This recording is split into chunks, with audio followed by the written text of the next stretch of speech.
Bonjour, bienvenue à cette vidéo. Aujourd'hui sur Blender 2.8, nous allons voir ce qu'on appelle la gestion des collections. Alors cette vidéo est super importante car maintenant le but va être de hiérarchiser vos objets. Là je vous montre par exemple un jeu d'échecs que je me suis amusé à faire, c'était dans la version 219, mais vous pourrez bien évidemment la récupérer, comme ça vous pourrez jouer avec et un peu comprendre comment cela fonctionne. L'intérêt va être de pouvoir hiérarchiser vos objets, de pouvoir les renommer, enfin vraiment faire quelque chose de très intéressant. À la fois on va travailler un petit peu avec le outliner, et évidemment ce qu'on appelle une collection. Donc sans plus attendre, regardons cela sur Blender. Ok, donc nous voici sous Blender. Alors avant de vous parler de la version 2.8, qui est évidemment la dernière version, je voulais vous faire un petit tour en arrière sur la version 2.79 pour vous expliquer un peu la différence avec ce qu'on va voir un peu plus tard. Si vous voulez, là en fin de compte, avant sur Blender 2.8, là je vous montre bien et je vous zoome, on avait des calques. On avait donc une gestion de 20 calques. Alors c'était bien, c'était vraiment très intéressant pour travailler, mais le problème c'est qu'au bout d'un moment on était limité au niveau des objets. Là vous voyez en fin de compte si je clique sur mes calques, par exemple j'avais la table, ici je cliquais j'avais le sol, si je cliquais avec Shift enfoncé, la table revenait, et maintenant si je cliquais ici j'avais une nappe, et après j'avais sûrement voilà, mon jeu d'échecs. Donc voilà ce que je voulais vous expliquer, c'est qu'en fin de compte on pouvait gérer ce genre de choses que par des gestions de calques ou de groupes, ce qui n'existe plus sur Blender 2.8. Mais revenons maintenant à Blender 2.8. Donc nous voici sur Blender 2.8. Alors pour ceux qui sont intéressés au niveau du jeu d'échecs, vous pourrez le récupérer, je vous montrerai tout à l'heure, enfin à la fin de ma vidéo, comment récupérer celui-ci, il n'y a pas de problème. Sachant qu'on s'amusera dans les prochaines vidéos, alors je ne sais plus quand, mais on fera en sorte de vous expliquer comment fonctionne le profilage pour créer ce genre de pièces. Mais c'est pas du tout le sujet du cours. Le sujet du cours est de vous expliquer ce que c'est qu'une collection. Une collection, ici, alors, il va falloir qu'on explique un peu aussi ce qu'on appelle le outliner. Alors on va pas tout expliquer parce que je vous ferai là aussi un cours complet, mais une fois qu'on aura appris beaucoup de choses sur Blender 2.8. Donc ici, en fin de compte, au niveau de la gestion de la collection, si on regarde le... Pour l'instant, vous n'en avez pas, en fin de compte. Voyez, une collection, si vous voulez, vous avez la collection par défaut, ça s'appelle Scene Collection, qui est ce qu'on pourrait appeler ça le layer 0, c'est-à-dire le calque 0. Pour ceux qui connaissent GIMP et Photoshop, si vous voulez, la gestion des collections, c'est exactement le même principe. Ou alors, tout simplement, pour un répertoire, c'est tout simplement un répertoire, et dedans, il y a des sous-répertoires avec des fichiers, et ainsi de suite. C'est tout simplement une hiérarchie de documents qui vont s'incrémenter dedans avec différents sous-niveaux, et ainsi de suite. Alors, si on commence pour quelque chose d'intéressant, c'est quand je vais cliquer ici. Donc là, je vais sélectionner par exemple le damier. Vous voyez que celui-ci a été automatiquement sélectionné. Alors, voilà, je cherchais, il est ici, vous voyez. Alors ici, on a trois éléments intéressants, trois icônes intéressants. Vous avez la flèche. La flèche, en fin de compte, ça veut tout simplement dire que, vous voyez, c'est marqué Disable Object Selection in the Viewport. Ça veut simplement dire que, une fois que vous avez décoché celui-ci, vous ne pouvez plus rien faire. C'est-à-dire que si je le prends, vous voyez, je ne peux même plus sélectionner, il ne veut plus. Là, je peux sélectionner mes objets, il n'y a pas de problème, mais il ne veut rien faire d'autre. Donc, voilà un premier élément important. Celui-ci, vous l'aurez compris, c'est tout simplement, on va désactiver l'affichage dans le viewport. Et le dernier, c'est tout simplement, vous allez désactiver l'affichage dans le rendu, lorsque vous ferez le rendu au niveau d'ici, si vous faites render et vous faites render image. Donc là, si je le fais, je ne sais pas trop ce que ça va donner, parce que je n'ai pas vu si j'étais en heavy. Voilà, bon, j'annule. C'est juste pour vous montrer ça. Voilà au moins ce que je voulais vous expliquer sur le outliner, puisque je vous dis on fera une vidéo complète là-dessus, mais ça me paraissait important de vous expliquer ça. Ce qui est super intéressant au niveau des collections, c'est que vous allez pouvoir créer en fait des collections pour pouvoir mettre en place, par exemple, j'aurai une collection pour mon damier, d'accord? C'est-à-dire celui-ci. Comment puis-je faire? Vous avez plusieurs solutions. Soit vous cliquez ici sur Scene Collection, bouton droit, et vous faites New. Automatiquement, vous avez une boîte qui va s'afficher ici qui s'appelle Collection 1. Vous cliquez dessus et vous l'appelez damier. Et en double-cliquant, j'ai tout simplement noté damier. Mon damier, il est où? Il est ici. J'aimerais le mettre dans ma collection. Je le prends, je le glisse et je le mets tout simplement dedans. Et vous voyez, automatiquement, si on regarde au niveau de ma hiérarchie maintenant, j'ai bien une espèce de petite boîte. Donc là, je zoome bien, puis c'est bien voir. J'ai bien une petite boîte et dedans, j'ai mon damier. Si on décrypte un petit peu le outliner, alors je ne vais pas aller loin parce que je ne veux vraiment pas vous embêter. Ça va être trop compliqué. Mais je vais essayer de décrypter sans trop aller trop loin. Ici, vous avez ce qu'on appelle l'objet. Vous voyez, en fin de compte, ce qui est génial sur Blender 2.8, c'est qu'ils ont fait la gestion des couleurs avec des icônes. Et là, c'est très très bien fait, c'est très plaisant. Donc ici, vous avez l'objet. Quand vous cliquez ici, en fin de compte, vous êtes en mode, on va dire, vous êtes au niveau du mesh. Vous voyez, ça c'est le mesh. Ça c'est mon objet et ça c'est le mesh. Ici, vous avez la gestion des matériaux. Ce qui est bien, oui, à chaque fois, ils ont défini une case. Bon, je ne vais pas aller plus loin parce que je n'ai pas envie de vous expliquer ça pour l'instant. On verra ça bien plus tard. qui est très important, c'est la collection. Alors maintenant, ce qui m'intéresserait, c'est de faire une collection de pions blancs. Vous voyez, ils sont ici. Donc je vais prendre celui-ci, celui-ci, celui-ci, celui-ci et celui-ci. Ici, sur Scene Collection, je vais cliquer, je vais l'appeler New. D'accord? Et je vais l'appeler pion blanc. OK. Je fais entrer. Mes pions sont ici. D'accord? Le problème, si vous voyez, j'ai sélectionné mes éléments. On ne va pas pouvoir les positionner tous un par un. Si je prends... Alors attendez, on va prendre celui-ci par exemple pour voir où est-ce qu'ils sont. Et après, si j'appuie sur celui-ci, j'ai peur que ça ne fonctionne pas. On va regarder. On va prendre celui-ci, celui-ci et celui-ci. Je clique et je les glisse en pion blanc. Est-ce que ça marche? Oui, ça marche. Sauf que vous voyez, celui-ci m'a glissé qu'un seul pion. C'est bien ce qui me semblait.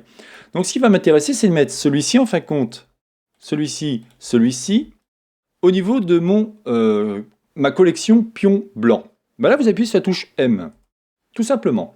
Et ici, vous voyez, c'est marqué Move to Collection. Alors vous avez la scène Collection, qui est la scène par défaut, et ici vous avez damier et pion blanc. Ben, vous cliquez tout simplement sur pion blanc. Et vous allez voir que automatiquement, mes éléments vont être mis, voyez, dans ma collection pion blanc. D'accord?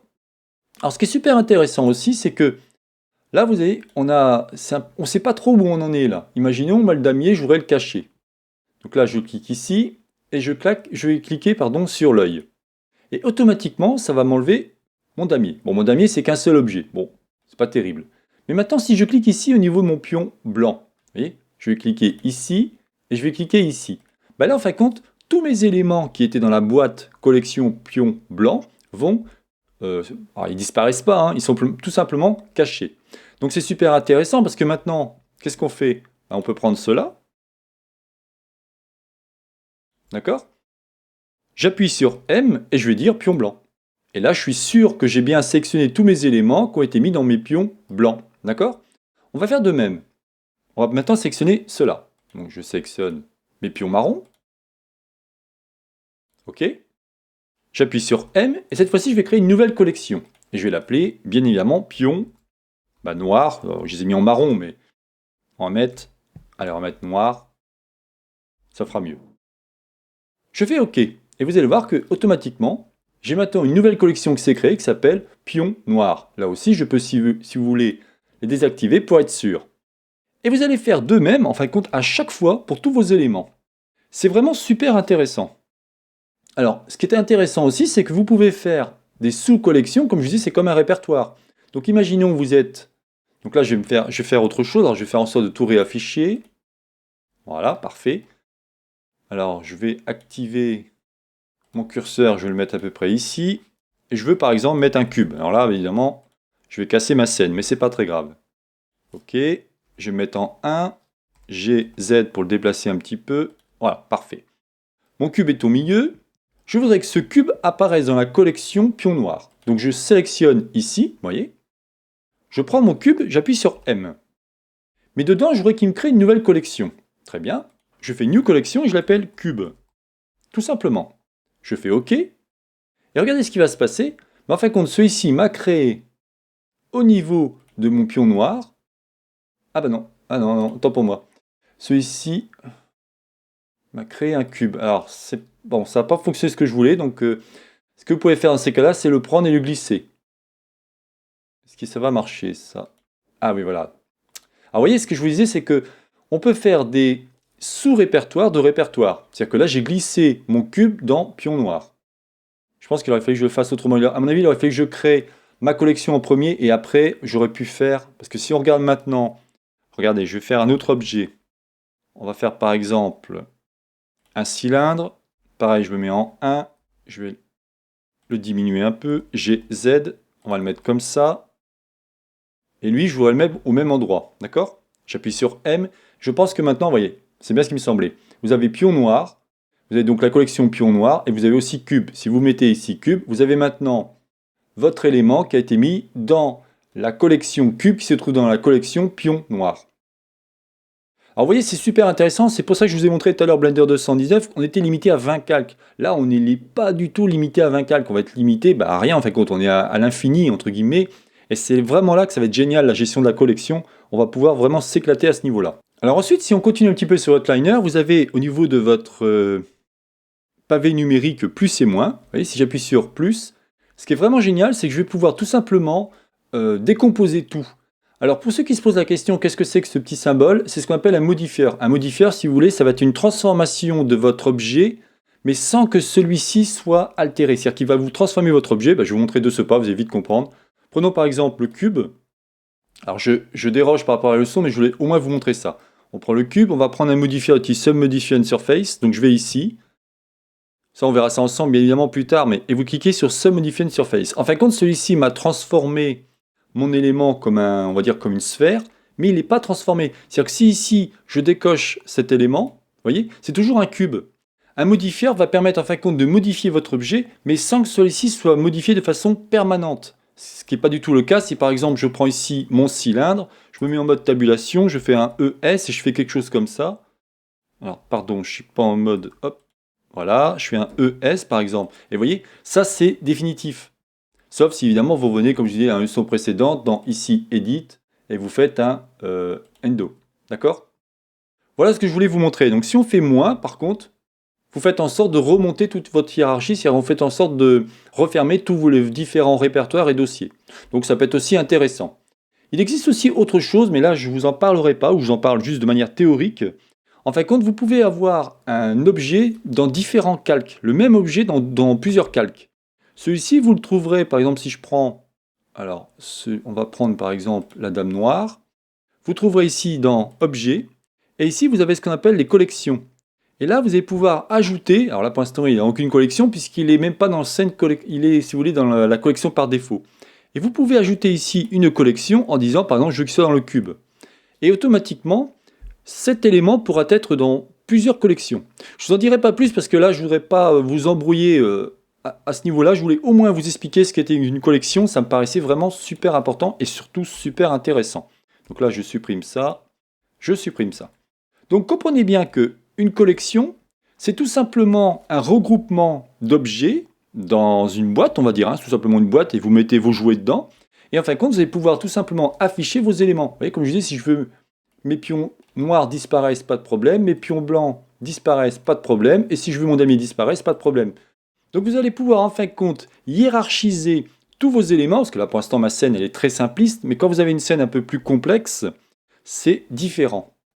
Voilà donc ce que je voulais vous expliquer sur la collection. Je pense qu'avec ça vous allez bien vous amuser et vous allez voir que une fois que vous aurez créé vos différents éléments, vos différents objets, vous pourrez les placer et surtout les hiérarchiser, ce qui sera très intéressant. N'oubliez pas aussi une chose très importante au niveau de Outliner, pensez toujours à renommer vos éléments. Parce que si vous ne renommez pas vos éléments, pour l'instant, j'ai pas grand chose, mais quand vous avez, mettons, je sais pas, 100, 200, 300 ou même beaucoup plus, puisque là, si vous voulez, moi je suis un particulier, donc je vous explique des choses, mais les professionnels travaillent beaucoup avec ce logiciel et ils peuvent avoir 10 000 objets, alors qui seront évidemment soit liés, soit ajoutés, et ainsi de suite. Là aussi, ça fera partie d'une autre vidéo, mais il y a énormément de choses que l'on peut avoir dans une scène, ou même plusieurs scènes. Ça aussi, on verra ça bien plus tard. Et je sais, ça fait beaucoup de choses à voir bien plus tard, mais vous savez, Blender est un outil extraordinaire, et on ne peut pas tout apprendre comme ça du jour au lendemain. Voilà, donc c'est terminé pour cette vidéo. C'était donc la chaîne Savoir pour tous, réalisée par Jean-Michel. Alors peut-être une dernière chose, comme je vous disais, vous allez pouvoir récupérer cet élément pour ceux qui veulent jouer avec. Je vais vous montrer comment faire celui-ci. Alors il suffit d'aller tout simplement sur mon site ou mon laboratoire savoirpourtous.eu. Alors ici j'ai fait en sorte, je suis en train actuellement de modifier mon site internet. Il y a des choses qui pour moi étaient trop vieilles. Bon, enfin c'est juste pour information pour ceux qui connaissent. Vous cliquez ici sur graphisme et je suis en train de mettre en place un module Blender 2.8, mais pour l'instant il faut me laisser un peu de temps. Donc si vous cliquez pour l'instant, vous avez juste une image qui apparaît, rien d'extraordinaire.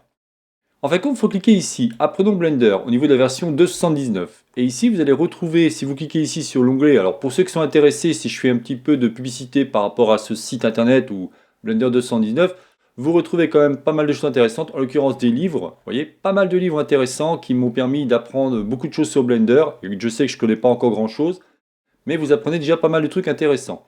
Au niveau des vidéos, en fin de compte, c'est ici que vous allez pouvoir récupérer ce fameux fichier. Alors, tant qu'à faire, récupérer celui-là, c'est-à-dire en finale. Vous voyez, c'est marqué ici c'est finalisation du jeu d'échecs. Vous cliquez ici, vous aurez en fin de compte un fichier qui va vous demander d'enregistrer, c'est tout simplement un fichier zippé. Donc on retrouve ici au niveau du fichier zippé, vous voyez c'est marqué finalisation.zip, donc on double-clique dessus. Là vous aurez plein d'éléments intéressants, donc on va regarder un petit peu ce qu'il y a dedans. Alors ici vous avez donc en fin de compte ce qu'on appelle le blueprint, on va dire. En fin de compte c'est une photo que j'ai prise des différentes pièces pour pouvoir après les dessiner.